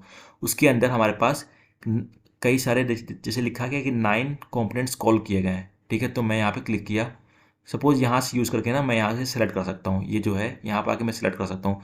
मैंने यहाँ पे किया तो हमारा ये कंपोनेंट आ गया पहला वाला। इसमें क्या है, प्रॉप की वैल्यू कुछ नहीं है। मैं यहाँ पे क्लिक किया, यहाँ पे क्या है, हमारा जो स्टेट की वैल्यू है वो क्या है, एक्स है। ठीक है, एक्स। सपोज मैं इसको एक सेकेंड वो करता हूँ, रिफ्रेश करता हूँ। मैंने रिफ्रेश किया, यहाँ पर मैंने एक्स कर दिया, यहाँ पर मैंने एक्स कर दिया। वापस मैं आता हूँ यहाँ पे, मैं यहाँ पे क्लिक किया, मैंने यहाँ पे क्लिक किया, अभी हमारे क्या है, वैल्यू नल है, स्टेट हमारा नल है। वापस मैं आके यहाँ पे क्लिक किया तो हमारी वैल्यू क्या हो गई, अब एक्स हो गई। ठीक है, हमारी वैल्यू एक्स है क्योंकि मैंने यहाँ पे एक्स डाल दिया है। तो यहाँ वही स्टेट यहाँ पर भी है, पहले वैल्यू नल थी, जब हम एक्स कर दिए तो हमारी स्टेट की वैल्यू क्या हो गई, एक्स हो गई। हर एक स्क्वायर में, हर एक स्क्वायर बार बार रेंडर हो रहा है इसमें, जहाँ जहाँ स्क्वायर है हर बार बार रेंडर हो रहा है हमारे कॉल करने पे। ठीक है, बहुत सही, अभी तक इतना हो गया हमारे पास। अब हम देखते हैं आगे। इसको मैं रिफ्रेश करता हूँ और इसको मैं नीचे कर देता हूँ ताकि हमें आगे आगे पढ़ने में दिक्कत ना हो। ठीक है, हमारा ये चला गया अंदर। आप भी भैया थोड़ा सा ऐसा हो जाओ ताकि थोड़ा कोड हमें दिखने में आसानी हो। अभी जो हमारा ये प्रोग्राम है ना, उसमें क्या है, जो हमारा पूरा जो इसका स्टेट है ना, हमारा हर स्क्वायर का जो स्टेट है वो मैनेज हो रहा है स्क्वायर के, इस स्क्वायर कंपोनेंट में। तो हमारा पूरे प्रोग्राम का जो स्टेट है वो स्क्वायर कंपोनेंट जो कि चाइल्ड कंपोनेंट है वो उसको मैनेज कर रहा है। तो अगर हमें इसका, जब भी हमको इसका विनर को डिक्लेयर करना होगा तो विनर कैसे होगा, कोई भी तीन, चाहे हॉरिजेंटल चाहे वर्टिकल, या तीन हमारा सेम होना चाहिए तो हमारे पास विनर मिलेंगे। ठीक है, तो विनर कहाँ डिसाइड कहाँ से होगा, पेरेंट कंपोनेंट ही करेगा। तो हमें क्या करना होगा ना, अगर हम सारे स्टेट को स्क्वायर से ही मैनेज करें तो हमें बोर्ड जो पेरेंट कंपोनेंट है उसको स्टेट मांगना पड़ेगा चाइल्ड कंपोनेंट से, कि बोर्ड बोलेगा कि भैया क्या क्या स्टेट है हर एक स्क्वायर का हमें दे दो। तो स्क्वायर से यहाँ मिलेगा, तो उसको फिर वो यहाँ पर आके वो चेक करेगा कि अगर ये कंडीशन सही होती है तो वो विनर डिक्लेयर करेगा। पर रिएक्ट में हम ऐसा कर सकते हैं, काफ़ी हम इसको कर सकते हैं, पॉसिबल है। लेकिन उससे क्या होगा, हमारा कोड जो होगा ना काफ़ी ज़्यादा मेसी हो जाएगा। अगर हम बोर्ड हर एक स्टेट की वैल्यू, अगर यहाँ से अगर हम मांगे, यहाँ पे हर एक स्टेट की वैल्यू को बार बार हम कॉल करें, मांगे, और उसका जो कोड होगा काफ़ी लंबा हो जाएगा। और अगर हम इसको रिफैक्टर करना चाहें कोड को, काफ़ी डिफिकल्ट हो जाएगा। और करते वक्त अगर कोई एरर आ जाता है तो उसको भी रिसॉल्व करना काफ़ी मुश्किल हो जाएगा। तो हम क्या करते हैं ना, हम अपना जो भी पावर इसके पास है, स्क्वायर के पास है स्टेट मैनेज करने का, वो पावर हम अपलिफ्ट कर देते हैं अपने पेरेंट कंपोनेंट में, ताकि हमारे कोड और भी ज़्यादा इजी हो जाए, और थोड़ा हमारा रिफैक्टरिंग भी थोड़ा इजी हो जाए, और हमारा कोड का लेंथ भी थोड़ा कम हो जाए। ठीक है, अब हम ये करते हैं, तो हम यहाँ पर एक स्टेट को डिफाइन करते हैं, कॉन्स्ट तो यहाँ पर मैं लिखता हूँ स्क्वायर्स, ठीक है, और सेट स्क्वायर्स, एक मैंने आपको बता दिया है। और फिर मैं यहाँ पे यूज स्टेट लिखता हूँ, ठीक है। तो मैं यहाँ पर एक वेरिएबल ले सकता हूँ यहाँ पर। तो इस बार मैं क्या करता हूँ ना, मैं बस सिंपल वेरिएबल की जगह मैं एक एरे लेता हूँ, ARRAYS, एरे लेता हूँ। एरे लेता हूँ यहाँ पे मैं, 1 सेकेंड, एरे, और कितने लेंथ का, 9 लेंथ का। तो एरे 9 करके हम लिख सकते हैं। और इसके हर एक वैल्यू को अगर हमें क्या डिफाइन करना हो तो डॉट फिल हम करेंगे और इसको करेंगे नल। इसका मतलब क्या, अभी तक क्या हुआ यहाँ पे, इसका क्या हुआ यहाँ पे कि हमारे पास क्या हुआ, हमारे पास एक स्क्वायर नाम का एक एरे आ गया, स्क्वायर नाम का एक एरे आ गया जिसकी वैल्यू क्या होगी, नल हो गई, 9 टाइम्स नल हो गई हमारे पास,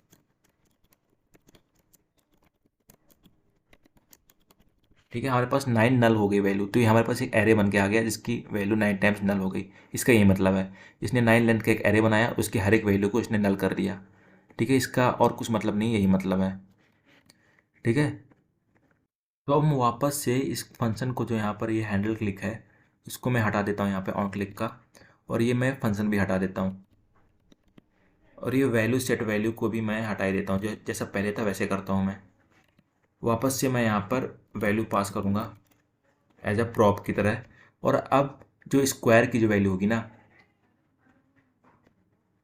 ठीक है, अब जो ये स्क्वायर की जो जो वैल्यू होगी ना वो मैं यहाँ पर भेजूँगा। तो मैं अब वैल्यू को भेजूंगा as a square, as a, अब तो ये कोई वेरिएबल तो है नहीं, एक एरे है, तो इसके 0th एलिमेंट को सबसे पहले मैं भेजूंगा। और यहाँ पर क्या होगा, value is equal to square का फर्स्ट एलिमेंट जाएगा। तो इस तरीके से मैं इन सब में यही सेम चीज़ करता हूँ। यहाँ अच्छा, यहाँ पे स्क्वायर से स्क्वायर नहीं है, ठीक है। ये मैं हर चीज़ हर जगह यही करता हूँ, यहाँ पर हर कंपोनेंट में 0 1 2 3 मैं हर एक वैल्यू भेजूंगा। तो ये मैंने यहाँ पे कर दिया, स्क्वायर 0 1 2, ये 0 एलिमेंट जाएगा, ये फर्स्ट एलिमेंट जाएगा, सेकंड एलिमेंट जाएगा, 3 थर्ड फोर्थ फिफ्थ, ये एक एज ए एरे कॉल कर रहा है ना। तो एरे का फर्स्ट जो इंडेक्स होता है 0 होता है, फिर 1 होता है, 2 होता है, 3 होता है, 4 होता है, 5 6 7 8 होता है, ये 9th एलिमेंट है, ठीक है। अब हमारा ये मैंने वही सेम चीज़ कर दिया। अब हमें क्या करना है, वापस से हमें ऐसा करना है कि क्लिक करने पे यहाँ पर एक्स आए जैसे पहले था, ठीक है। अब हमारा क्या हो गया ना, जो स्टेट यहाँ से मैनेज हो रहा था स्क्वायर से, अब वो कहाँ से मैनेज हो रहा है, अब वो पेरेंट जो कंपोनेंट है बोर्ड, वहाँ से मैनेज हो रहा है। इसको हम पेरेंट क्यों बोल रहे हैं, क्योंकि एक्सपोर्ट यही कंपोनेंट हो रहा है, ये एक्सपोर्ट होकर के हमारे index.js में जा रहा है और यहाँ पे वो कॉल हो रहा है, तो इसलिए मैं इसको पेरेंट बोल रहा हूँ। ये तो हेल्पर, ये पता है क्या है, ये एक हेल्पर कंपोनेंट है इस ऐप के लिए, ठीक है। अगर मैं कोई और एक कंपोनेंट बनाऊं जो कि यहाँ पे रेंडर हो रहा है, स्क्वायर के अंदर रेंडर हो रहा है, तो वो जो कंपोनेंट होगा वो चाइल्ड कंपोनेंट हो जाएगा ये स्क्वायर के लिए, और ये स्क्वायर कंपोनेंट उसका पेरेंट कंपोनेंट होगा, ठीक है। तो अब हमें करना है, यहाँ पर हम क्लिक करें तो यहाँ पर एक्स आए, ठीक है। तो हम वापस अब अपने आते हैं यहाँ पर स्क्वायर में, क्योंकि हम हर एक स्क्वायर के साथ डील कर रहे हैं, तो हम वापस अपने स्क्वायर कंपोनेंट में आते हैं। और यहाँ पर मैं वापस ऑन क्लिक लिस्टनर अपना लगाता हूँ, ऑन क्लिक, जिस पे हमारा क्या फंक्शन कॉल होगा, ऑन स्क्वायर क्लिक, यहाँ मैं लिख देता हूँ, ठीक है। आप नाम कुछ भी दे सकते हो। और जो ऑन स्क्वायर क्लिक है ना, वो वापस मैं एज अ प्रॉप लूँगा, कहाँ से, पेरेंट से, क्योंकि अब सारा जो स्टेट है वो मैनेज हो रहा है फ्रॉम द पेरेंट से। तो मैं यहाँ पर ऑन स्क्वायर लिख देता हूँ, ऑन स्क्वायर क्लिक। तो एज ए यहाँ प्रॉप हमारे पास मिलेगा। तो वापस मैं ऑन स्क्वायर क्लिक की जो वैल्यू है उसको क्या करूँगा, उसको मैं वापस से, जब यहाँ पर मैं आपको बता रहा हूँ, पहले मैं यहाँ लिख दूँ, यहाँ पे लिखता हूँ मैं हैंडल क्लिक, हैंडल क्लिक। तो ये कि एक यहाँ पर एक फंक्शन है, जो फंक्शन मैं यहाँ पे बना देता हूँ, अभी मैं कर रहा हूँ, फिर मैं आपको बताऊँगा मैं कर क्या रहा हूँ।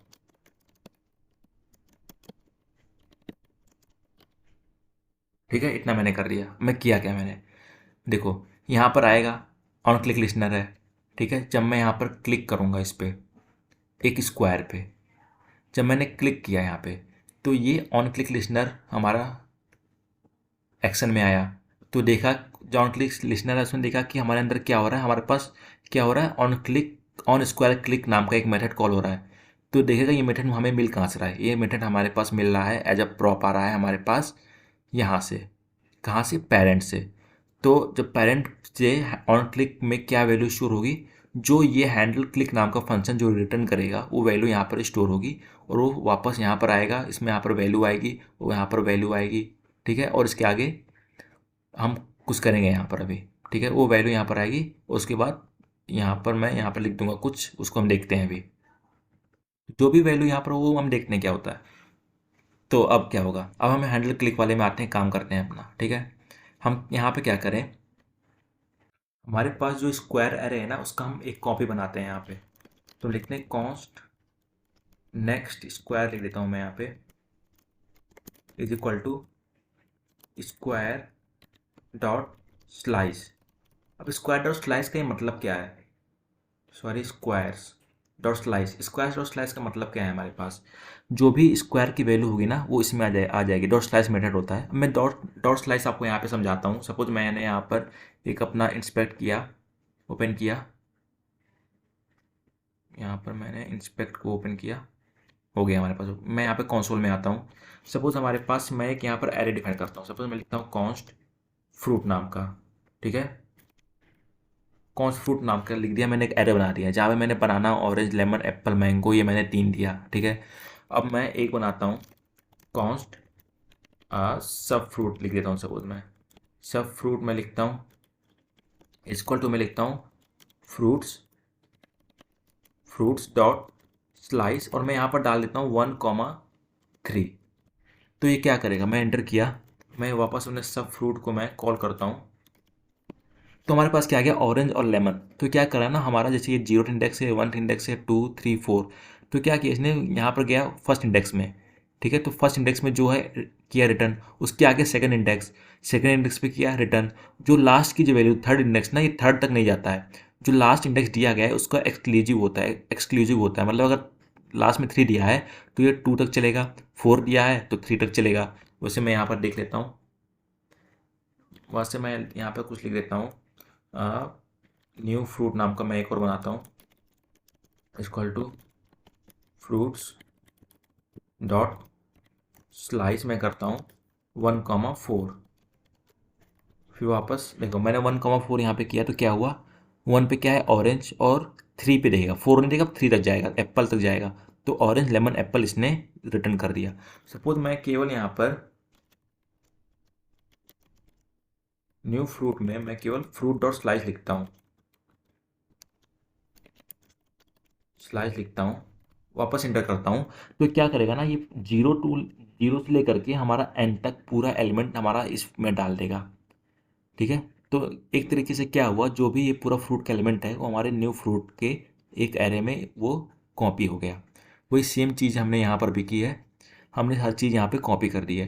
तो हम कॉपी क्यों कर रहे हैं, ठीक है, हम सिंपल स्क्वायर का यूज़ क्यों कर रहे हैं, ऐसा हम इसलिए कर रहे हैं क्योंकि सपोज हमें अगर फ्यूचर में क्या करना हो, इस कोड को अगर हमें मैनेज करना हो, सपोज हमको अगर जो भी स्क्वायर की जो वैल्यू है उसको हमको एज इट इज रखनी हो, ताकि हम इसका कुछ वैल्यू हम आगे निकाल सके, और आगे हम देखेंगे इसकी हमने ये नेक्स्ट स्क्वायर क्यों किया, हमने कॉपी क्यों किया, हमने सिंपल इसमें क्यों नहीं चेंज कर दिया, उसकी हम आगे देखेंगे।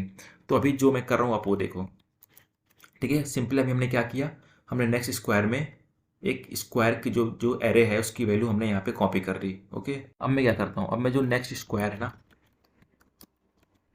नेक्स्ट स्क्वायर है, आई होप मैंने स्पेलिंग सही लिखी हो, नेक्स्ट स्क्वायर है उसके जो 0th एलिमेंट है उसकी मैं वैल्यू कर देता हूँ एक्स, ओके। और ये जो स्क्वायर की जो 0th वैल्यू है, जो ये स्क्वायर हमारा एरे है, ठीक है, इसकी जो वैल्यू है उसको मैं नेक्स्ट स्क्वायर के इक्वल कर दूंगा।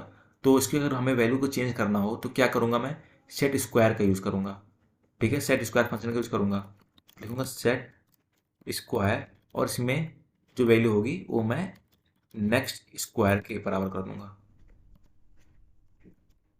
मैंने इसको सेव किया। अब क्या हुआ, यहाँ पे मैंने यहाँ पे क्लिक किया, एक्स आ गया, ठीक है। अब मैंने यहाँ पे क्लिक किया, एक्स कैसे आया मैं समझते हैं हम इसको, ठीक है। जब मैंने यहाँ पर एक्स क्लिक किया, एक्स आया। हमने जैसे मैंने यहाँ पे क्लिक किया तो हमारा ये ऑन क्लिक जो लिसनर है वो एक्शन में आया। देखा क्या आ रहा है इसमें, on click, on square click आ रही है। ऑन स्क्वायर क्लिक कहाँ मिलेगा मुझको, यहाँ मिलेगा। और ये कहाँ से आ रही है, ये आ रही है पेरेंट कंपोनेंट से। पेरेंट कंपोनेंट से यहाँ पर आ रही है एज अ प्रॉप आ रही है। तो अगर ये रेंडर हो रहा है तो हमें इसके अंदर क्या वैल्यू मिल रही है, जो हैंडल क्लिक फंक्शन जो है जो रिटर्न कर रहा है हमें वो वैल्यू मिल रही है यहाँ पे। तो हैंडल क्लिक फंक्शन रिटर्न क्या कर रहा है, वो क्या कर रहा है, वो जो सेट स्क्वायर है, ठीक है, जो स्क्वायर्स की जो वैल्यू है जो यहाँ पर एरे है, उसने यहाँ पर एरे रिटर्न कर रहा है। तो एरे में जो जीरो वैल्यू है उसको ये नेक्स्ट स्क्वायर के इक्वल कर दे रहा है, और नेक्स्ट स्क्वायर क्या है, नेक्स्ट स्क्वायर है हमारा एक्स। तो इस हिसाब से हमें यहाँ पर एक्स मिल गया है। तो हमें तो ऐसा करना नहीं है हमें। तो अगर मैं इस हर जगह मैं ये डाल दूँ, सपोज मैं यहाँ से कॉपी करता हूँ और मैं मल्टी कर्सर का यूज़ करता हूँ, मैं मल्टी कर्सर का यूज़ कर लेता हूँ यहाँ पे। अभी रुकिए, अभी मैं मल्टी कर्सर का यूज़ नहीं करता हूँ, इसको बाद में करूँगा। तो जैसे मैं यहाँ पे जीरो डाला तो हमें जीरो आ गया ना, लेकिन हमें पता थोड़ी ना होगा, हम हर बार पता थोड़ी ना होगा हमारे पास जीरो एलिमेंट है कि वन एलिमेंट है।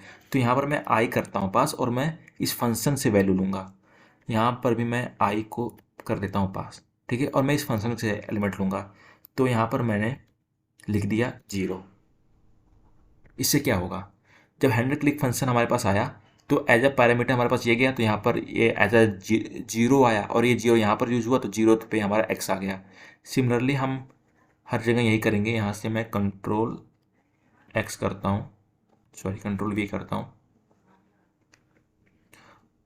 और इसका एक अच्छा तरीका उस क्या हो सकता है पता है, हम यहाँ पर एज अ फंक्शन इसको लें, एज अ फंक्शन ले तो हमारा ये काफ़ी अच्छे तरीके से हो जाएगा, काम करेगा। तो हम ऐसे करेंगे ना तो काफ़ी सही हो जाएगा। तो मैं इसको यहाँ से कॉपी करता हूँ। यहाँ पर एक फंक्शन ही कॉल हो रहा है, जो कि फंक्शन रिटर्न क्या कर रहा है, ये फंक्शन जो ऑन स्क्वायर पे क्लिक करने पे हमारा एक फंक्शन कॉल कर रहा है। और ये फंक्शन क्या रिटर्न कर रहा है, ये हैंडल क्लिक फंक्शन रिटर्न कर रहा है, और जो ये रिटर्न करेगा वो इसकी वैल्यू हो जाएगी। सिंपली यही है ये। तो यहाँ पे मैंने कॉपी किया इसको, और मैं मल्टी कर्सर का यूज़ कर रहा हूँ। आप भी कर सकते हो अल्ट की दबा के। यहाँ पे मैंने किया पेस्ट, ठीक है। अब यहाँ पे जो जीरो है इसको मैंने यहाँ कर दिया वन, यहाँ कर दिया टू, यहाँ कर दिया three, four, five, six, seven और एट, ठीक है। काफ़ी सही हो गया हमारा। अब क्या होगा, मैं यहाँ पे क्लिक किया, कुछ नहीं हुआ, कुछ नहीं हुआ। क्यों नहीं हो रहा, अब यहाँ पे देखते हैं हम क्यों नहीं हो रहा है कुछ। इस पेज को मैं रिफ्रेश करता हूँ। अब मैं यहाँ पे क्लिक करता हूँ, देखिए अब एक्स आ रहा है, ठीक है।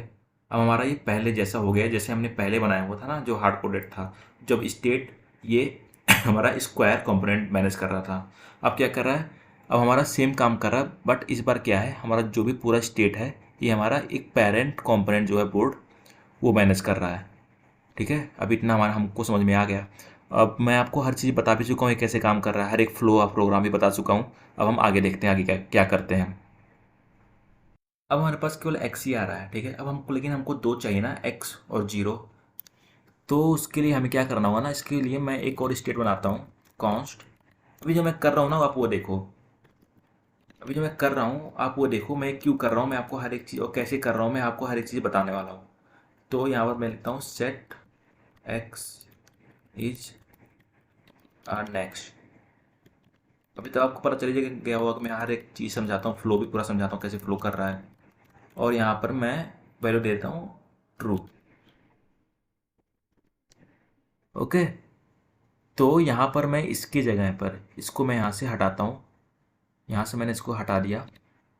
तो क्या हो रहा है, ठीक है, अभी हमारे पास एक एक्स इज नेक्स्ट नाम का एक वैल्यू है, वेरिएबल है, जो एक बूलियन वेरिएबल है, जो वैल्यू क्या ले रहा है, ट्रू। तो इफ एक्स इज नेक्स्ट अगर जो ट्रू हुआ, अगर ये ट्रू हुआ, एक सेकेंड, इसको मैं कंट्रोल एक्स करता हूँ ताकि ये कॉपी रहे, बाद में लिखना ना पड़े।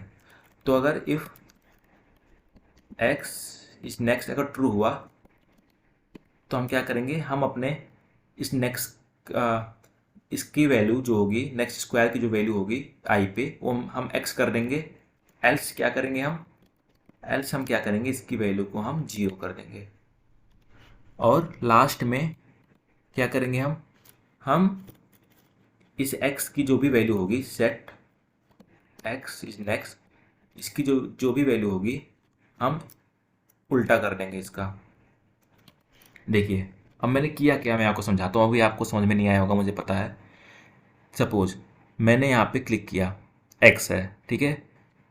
अब एक सेकंड मैं इसको रिफ्रेश करता हूँ, वापस मैं समझाता हूँ। हो गया। अभी क्या है, हमारा एक्स इज नेक्स्ट जो वेरिएबल है उसकी वैल्यू ट्रू है।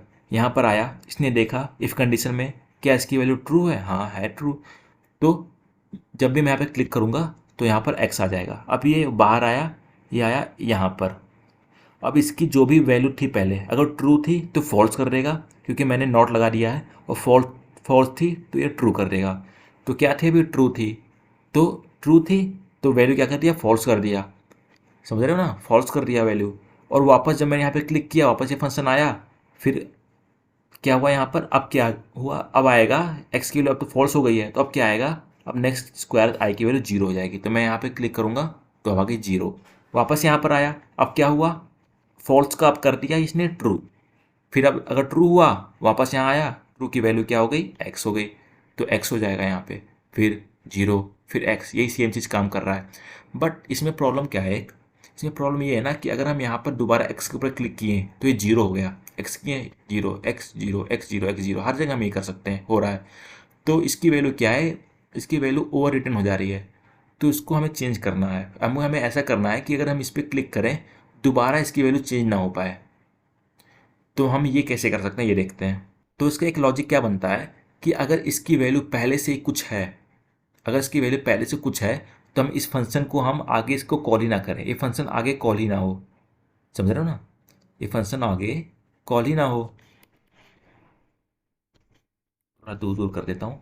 तो मैं यहाँ पर एक बनाता हूँ, एक मैं, हाँ मैं एक कंडीशन लगाता हूँ कि इफ़ हमारा जो स्क्वायर है, स्क्वायर एट आई है, अगर इसकी कुछ वैल्यू हुई, कुछ इसकी कोई वैल्यू है, ठीक है, ये खाली नहीं है, कुछ वैल्यू है, तो रिटर्न कर दो। वापस अगर मैं यहाँ पर क्लिक किया, आप देखिए मैं यहाँ पर क्लिक किया जीरो आया, वापस पे क्लिक किया कुछ नहीं हो रहा है, वापस यहाँ पे क्लिक किया कुछ नहीं हो रहा, वापस यहाँ पे क्लिक किया कुछ नहीं हो रहा, यहाँ पे किया क्लिक किया, क्या क्यों ऐसा क्यों हो रहा है, क्योंकि अगर मैंने यहाँ पर एक्स किया तो हमारा स्क्वायर सेट आई की वैल्यू क्या हो गई, एक्स हो गई, कुछ हो गई यहाँ पे वैल्यू, तो वैल्यू हो गई अगर ऐसी कुछ, उसकी वैल्यू अब नल नहीं रही, तो ये रिटर्न कर दे रहा है हमारा फंक्शन यहाँ से।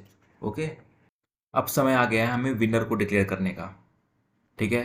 अब हमारा ये सारी चीज़ें स्टेट अच्छी तरीके से काम कर रही हैं, मैंने समझा भी दिया हम क्या क्या क्या कह रहे हैं यहाँ पर।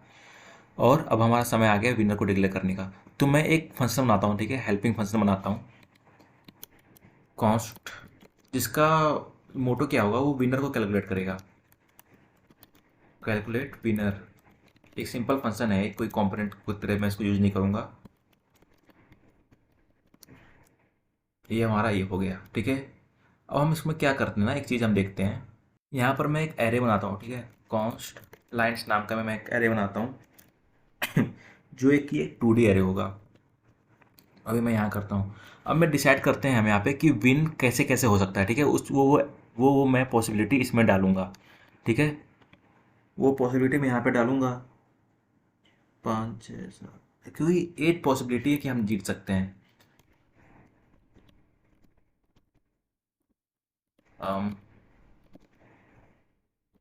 8 पॉसिबिलिटी है, हम हर एक पॉसिबिलिटी को हम देखेंगे कैसे कैसे हम जीत सकते हैं।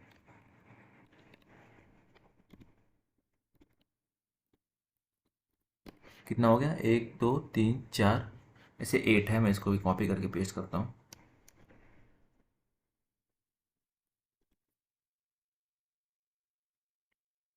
ठीक है, 1 2 3 4 5 6 7 8, ये हो गया हमारे पास 8 पॉसिबिलिटी जीतने की। अब हम इसमें वैल्यू फिल करना स्टार्ट करते हैं। पहला क्या हो सकता है, पहला क्या हो सकता है, अगर हमारा ये 3 अगर हमारा सेम हो जाए, अगर ये 3 हमारा सेम हो जाए तो हम जीत जाएंगे। मतलब पोजीशन, जीरो पोजीशन सेम हो जाए, 0 1 और 2 ये पोजीशन अगर हमारा सेम हो जाए तो हम जीत जाएंगे। दूसरा क्या है, दूसरा हमारा है अगर ये 3 4 5 हो जाए जीत जाएंगे, या 6 7 8 हो जाए जीत जाएंगे। तो वो मैं कर देता हूँ यहाँ पे 3 4 5 हो जाए हम जीत जाएंगे, और 6th पोजीशन या 7th पोजीशन 8th पोजीशन अगर ये हो जाए हम जीत जाएंगे। ओके, या फिर अगर हमारे पास क्या हो 1 4 1 4 7, अगर ये तीन हमारा अगर बराबर हो जाए तो हम जीत जाएंगे। तो यहाँ पे मैं कर देता हूँ 1 4 7, हम जीत जाएंगे।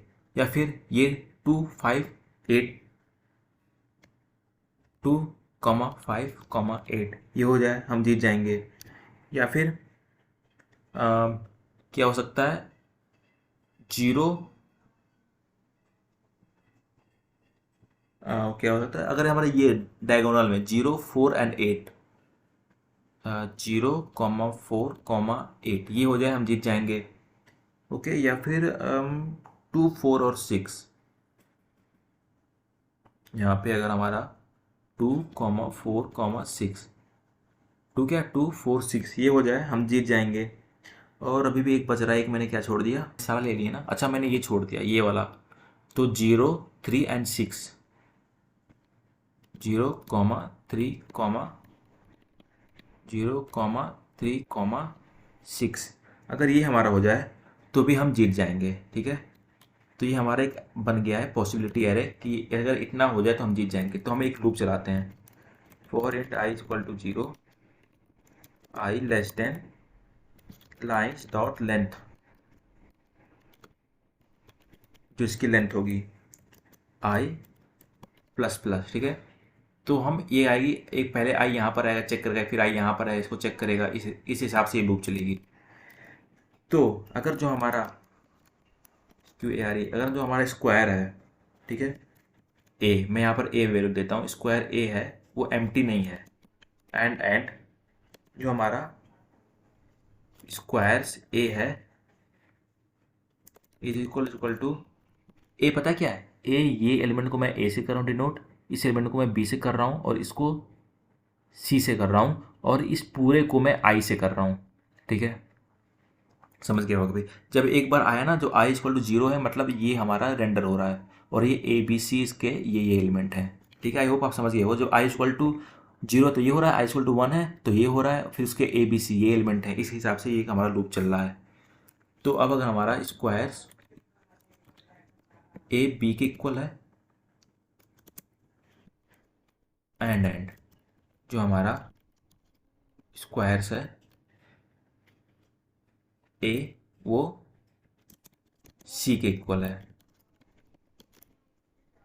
ठीक है। ये सही किया हमने, बिल्कुल सही किया। तो हम क्या करेंगे ना, हम रिटर्न कर देंगे, रिटर्न कर देंगे हमारा स्क्वायर ए, क्योंकि हमारा अब जो ए है वो विनर है। अगर ये पॉसिबिलिटी आ गई तो हमारा जो ए है विनर है। अगर ऐसा नहीं होता है, अगर ऐसा नहीं होता है क्या करेंगे हम रिटर्न कर देंगे नल को, यहाँ नहीं करेंगे, रिटर्न यहाँ करते हैं, हम रिटर्न कर देंगे लूप के बाहर, रिटर्न कर देंगे हम नल को। ठीक है। यहाँ पर अब एरर क्यों आ रहा है ये हम देखते हैं, क्यों एरर आ रहा है ऐसा। अच्छा यहाँ लाइन है, मैंने यहाँ लाइन ले लिया, क्या रही है एरर देख लेते हैं हम। मैंने ए बी सी ले लिया ना, लेकिन मैंने ए बी सी को यहाँ डिफाइन नहीं किया। तो मैं कॉन्स्ट लेता हूँ यहाँ पे और लिखता हूँ, मैं एक डिस्ट्रक्टिव फंक्शन के थ्रू मैं ए कॉमा बी कॉमा सी लिखता हूँ इज इक्वल टू लाइन आई। अब भी एरर आ रहा है, ऐसा क्यों हो रहा है। अब अभी क्या कर रहा है कि प्रॉपर्टी, अच्छा हमने यहाँ पे स्क्वायर्स लिया ना, क्या मैंने यहाँ पे स्क्वायर्स पास ही नहीं किया, स्क्वायर्स पास नहीं किया। अब तो मैंने पास कर लिया यहाँ पे।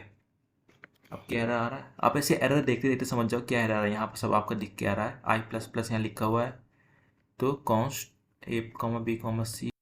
ओके ओके, मैं समझ गया दिक्कत क्या हुई। जैसे अगर आप बहुत ज़्यादा प्रोग्रामिंग करो ना तो ये दिक्कत हो जाती है। मैंने यहाँ पे इंट किया, लेकिन जावास्क्रिप्ट में इंट तो कुछ होता ही नहीं है, लेट यूज़ करते हैं यहाँ पे हम। ठीक है। ये टाइपो एरर तो बहुत ही ज़्यादा सिली मिस्टेक थी ये, अगर आप मैंने किया। इसके लिए आप प्लीज़ वीडियो को डिसलाइक मत करिएगा, क्योंकि ये सबसे हो सकता है दिक्कत। ठीक है। क्योंकि मैं सी प्लस प्लस में बहुत ज़्यादा करता हूँ प्रोग्रामिंग, तो मैंने यहाँ पे इंट ही यूज़ कर दिया कि फॉर लूप बनाया मैंने, वो अलग बात है। ठीक है। तो अब जो कैलकुलेट विनर है ना, वो हम जहाँ पर हमने ये किया था, अपना ये डिफाइन किया था कि अगर हमारे पास कोई एक वैल्यू फिल हो तो हमारी वैल्यू को रिटर्न कर दे। अगर हम विन विन कर जाएं, सपोज अगर हम विन कर जाएं तो अभी हमको इसके अंदर आने की ज़रूरत नहीं है अपने उसके अंदर, तो हम यहाँ पर भी हम इसको फिर हम अपने इस हैंड क्लिक से बाहर आ जाएंगे और यहाँ पर मैं स्क्वायर्स की वैल्यू पास कर देता हूँ।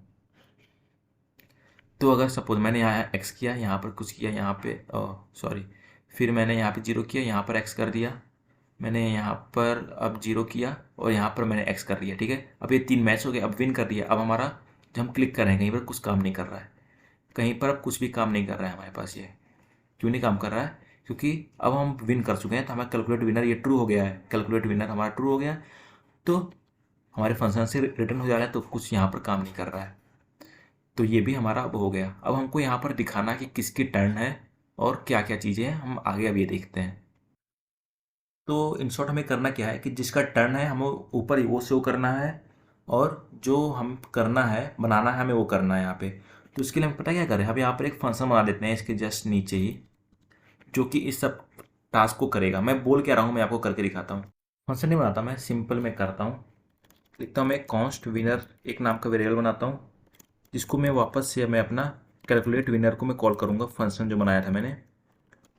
फिर मैंने यहाँ पर लिखूँगा स्क्वायर्स में पास कर दिया इसमें। ठीक है, अब जो विनर होगा ना वो हमें मिल जाएगा कि विनर है कौन। तो एक और मैं वेरिएबल बनाता हूँ लेट स्टेटस नाम का, इसको मैं अभी क्लियर, अभी मैं इसको खाली रखता हूँ। तो अभी क्या है, अगर हमें अगर विनर मिल जाए, मतलब अगर इसकी वैल्यू हमें नल नहीं मिली, कुछ वैल्यू मिल गई हमें इसकी, और कुछ वैल्यू हमें इसकी मिल गई, तो हम क्या करेंगे, अपने स्टेटस को अपडेट करेंगे। स्टेटस को हम कर देंगे विनर हमें मिल गया है, और विनर कौन है यहाँ लिखता हूँ मैं, hurray you, the winner is, the winner is, हमें विनर मिल गया। और विनर क्या होगा, विनर इसमें स्टोर हुआ होगा। तो हम वापस यहाँ पर प्लस WINNER ये हम कर देंगे यहाँ पे। ठीक है, ये हम सिंपल हम स्ट्रिंग का ये एक टेक्निक है, लेकिन हम यहाँ पे स्ट्रिंग टेम्पलेट का भी यूज़ करके हम कर सकते हैं। वो कैसे करता हूँ ना मैं बताता हूँ आपको। देखो ये जो मेथड है ना, ये डॉक्यूमेंटेशन में दिया गया है। अब जो मैं बता रहा हूँ वो असली मेथड है। असली मेथड तो ये भी यही है, लेकिन ये न्यू मेथड है। तो हम क्या करेंगे ना, हम बैकटिक का यूज़ करेंगे। बैकटिक क्या होता है, आपके जस्ट टैब के ऊपर जो होगा ना आपको, वो बैकटिक होता है। यहाँ क्लिक कर दो और 1 के जस्ट बगल में होता है बैकटिक। तो आप यहाँ पर लिखो सीधे हुर्रे द विनर इज, फिर ये करो, और आप सीधे अब आप यूज़ करो। अगर आपको कोई वेरिएबल यूज़ करना है ना, तो आप सीधे डॉलर का यूज़ करो। डॉलर साइन करली, डॉलर साइन कहाँ गया, डॉलर साइन करली ब्रेसेस और उसका नाम, वेरिएबल का नाम स्टेटस। अभी सेम काम करेगा जो ये कर रहा है, लेकिन अब प्लस प्लस का ये सब ज़्यादा कुछ मगजमारी बोलते हैं ना इसको, ये नहीं है। अगर विनर नहीं हुआ, एल्स क्या करेंगे हम, एल्स क्या करेंगे, जिसका टर्न होगा वो कर देंगे हम। स्टेटस हम वापस में हम स्टेटस में वापस में हम बैकटिक का यूज़ करेंगे।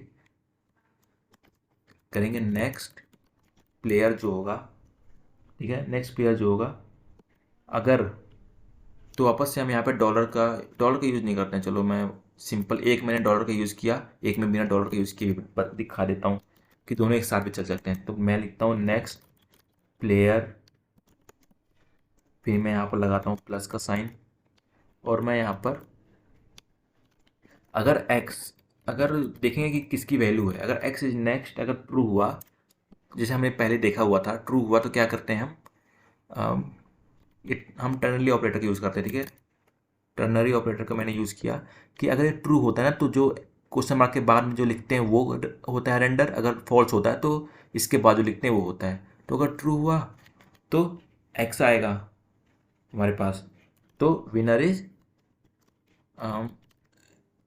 एक्स। अगर, नो सॉरी, जो नेक्स्ट प्लेयर क्या होगा, एक्स होगा। अदरवाइज नेक्स्ट प्लेयर क्या होगा, नेक्स्ट प्लेयर होगा जीरो, जीरो। ठीक है, अभी आ गया। अब इसको हमने यहाँ पर डिफाइन तो कर दिया है, अब हमें इसको यहाँ पर यूज़ भी करना होगा। तो मैं यहाँ पर एक और डिव बनाता हूँ, डिव, और इसको क्लोज भी करता हूँ। ठीक है, अगर हम वापस यहाँ पर आएँ अपने स्टाइल डॉट CSS में, तो इसने स्टेटस नाम का ना एक क्लास बना के रखा है, जिस क्लास को हम यूज़ कर सकते हैं यहाँ पे, ताकि हमें स्टेटस पता चलता रहे।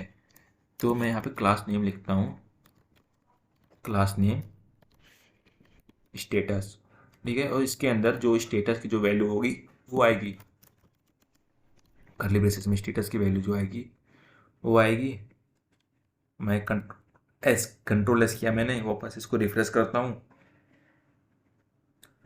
अभी रिफ्रेश हो रहा है तो देखो क्या है अभी हमारे पास। तो अभी हमारा नेक्स्ट पेयर एक्स है, मैंने एक्स पे क्लिक किया। अब हमारा नेक्स्ट पेयर क्या हो गया, जीरो हो गया, तो मैंने जीरो पे क्लिक किया। अब क्या नेक्स्ट प्लेयर एक्स हो गया, एक्स पे क्लिक किया, जीरो हो गया, जीरो पे क्लिक किया, एक्स हो गया, एक्स पे क्लिक किया, जीरो हो गया, जीरो पे क्लिक किया, एक्स हो गया, एक्स पे क्लिक किया, जीरो हो गया, जीरो पे क्लिक किया। Hurray the winner is undefined. Okay, ये अनडिफाइंड क्यों है, क्योंकि हमें यहाँ पर विनर लिखना है, स्टेटस नहीं। हाँ देखिए अब आगे hurray the winner is zero आ गया था। मैं एक सेकेंड एक्स को जिता देता हूँ। हाँ, the hurray the winner is x, हमारे पास ये आ गया, हमारा अच्छी तरीके से हमारे पास ये आ गया। तो इसको हम एक और काम कर सकते हैं, हम यहाँ पर और थोड़ा और अच्छा बनाने के लिए मैं यहाँ पर H1 का यूज़ करता हूँ। H1 टैग को क्लोज भी करना पड़ता है, यहाँ पर लिख देता हूँ टिक टैग टू गेम, ठीक है, ये हमारा आ गया। और लास्ट में फुटर में भी एक H1 लगा देता हूँ मैं। ये तो आपको नहीं करना, मत करो, ये मैं अपने खूबसूरती के लिए कर रहा हूँ। ये यहाँ पर मैं अपना नाम तो लिख ही देता हूँ, क्योंकि शेक्सपियर ने बोला था कि नाम में बहुत कुछ रखा हुआ है। So made by Yadvendra Shukla, मैंने ये कर दिया। अब मैं एक काम करता हूँ ना, ये उसको ऊपर से मैं इसको थोड़ा स्टाइलिंग दे देता हूँ। तो इसका मैं यूज़ करता हूँ इनलाइन स्टाइलिंग, मैंने स्टाइल दिया यहाँ पे। मार्जिन मार्जिन टॉप को मैं अब 34 पिक्सल कर देता हूँ। बहुत बढ़िया, नीचे आ गया हमारा। अब हमारा काम कर रहा है, इसको मैं एक बार और काम करा के दिखा लेता हूँ। क्लिक किया, एक्स जीरो, इस बार मैं जीरो को जिताऊँगा। यहाँ जीरो किया, अरे एक्स आ गया, चलो मैं जीरो को जिताऊँगा इस बार। एक्स फिर यहाँ पर आया, ओ एक्स बेवकूफ़ बन गया, जीरो जीत गया, बहुत बढ़िया। अब मैं एक काम करता हूँ ना, ये मैंने पूरा कोड कंप्लीट हो गया, मैं आपको एक बार पूरा कोड को कैसे कैसे रन हो रहा है मैं आपको समझा देता हूँ। सबसे पहले हमारा रेंडर कहाँ क्या होगा, सबसे पहले हमारा रेंडर होगा ये पेरेंट जो कंपोनेंट है, जो कि है बोर्ड। बोर्ड हमारा जो है वो है पेरेंट कंपोनेंट, वो सबसे पहले रेंडर होगा। फिर आया हमारे पास रिटर्न में सबसे पहले, तो सबसे पहले क्या हुआ, हमारा स्क्वायर कंपोनेंट हुआ बार बार रेंडर, तो स्क्वायर पे गया, देखा यहाँ पे हर चीज़ रेंडर हुआ। अब अगर सपोज मैं क्लिक से आके देखता हूँ, मैंने यहाँ पे क्लिक किया तो स्क्वायर में यहाँ पर आया, देखा क्लिक हुआ, ठीक है, ऑन स्क्वायर गया, ऑन स्क्वायर कॉल हुआ, ऑन स्क्वायर यहाँ से देखा कौन सा फंक्शन कॉल, एक फंक्शन कॉल हो रहा है, फंक्शन क्या रिटर्न कर रहा है, handle click zero, handle click यहाँ पर आया, हैंडल क्लिक कहाँ गया, हैंडल क्लिक कहाँ गया, यहाँ पर आया। अब देखा यहाँ पर जो जो यहाँ पर जो वैल्यू है, अगर एक्स इज नेक्स्ट एक्स है तो एक्स आ गया, अगर ट्रू है तो एक्स आ गया, फॉल्स है तो जीरो आ गया। अगर ये पूरी वैल्यू हमारी भर जाती है एक साथ, पूरी वैल्यू हमारी भर जाती है एक साथ, तो यहाँ पर विनर पे आएगा। अगर पूरी वैल्यू, अगर ये कंडीशन ट्रू होता है तो हमारा विनर हो जाएगा, तो हमें स्क्वायर ए रिटर्न हो जाएगा, स्क्वायर ए क्या है, विनर है। और यहाँ से अगर नहीं है ऐसा तो हमारे पास जो स्टेटस है वो हमें मिलता जाएगा। तो सिंपल ये था हमारा कोड, ठीक है। एक काम करो, आप क्या करो, इसको आप पूरा स्क्रैच से ना वापस लिखो, स्क्रैच एकदम स्क्रैच से। आप अपने यहाँ पर आओ, यहाँ पर आप आओ और इसको आप करो, कहाँ गया वो, इसको आप यहाँ पर करो फोक। फोक करने के बाद जैसे जो जो मैंने किया ना उसको आप लिखो, और लिखो खुद से लिखो, बिना डॉक्यूमेंटेशन को आप कट ही कर दो एकदम, और उस फिर आप देखो लिखो। अगर आपको कहीं पर भी कोई भी दिक्कत आ रही है, ठीक है, तो पहले आंख बंद करके सोचो कि मैंने वीडियो में क्या क्या सुना था, और उसको ट्राई करो, हिट एंड ट्राई करो। बिल्कुल भी पहले वीडियो नहीं देखनी, हिट एंड ट्राई करो। जब 5-10 मिनट बाद ट्राई करने के बाद भी अगर नहीं होता है ना, तो आप वापस वीडियो पे आओ और उसका सलूशन देखो। मैं यहाँ पर आपको टाइम स्पैम दे दूंगा, तो अब आप उस टाइम स्पैम पे आके देख कर आप समझ जाओ कि क्या क्या हमारे पास होगा चीज़ें। ओके, तो आज की वीडियो में इतना ही। मैंने काफ़ी अच्छा बनाने की कोशिश की, आपको हर एक चीज़ समझाने की कोशिश की। आई होप मैं इसमें कामयाब रहा। अगर आपको थोड़ा सा भी समझ में आया हो तो इस वीडियो को लाइक करो, सब्सक्राइब करो चैनल को। और अगर आपको नहीं समझ में आया, आप कार्टून देखते देखते इस वीडियो को देख रहे हो, तो इसमें तो मैं क्या ही कर सकता हूँ, कुछ नहीं कर सकता। आप कार्टून देखोगे तो पढ़ोगे कब? तो मिलते हैं नेक्स्ट वीडियो में किसी और बढ़िया प्रोजेक्ट के साथ। All the very best. Thank you so much for watching the video.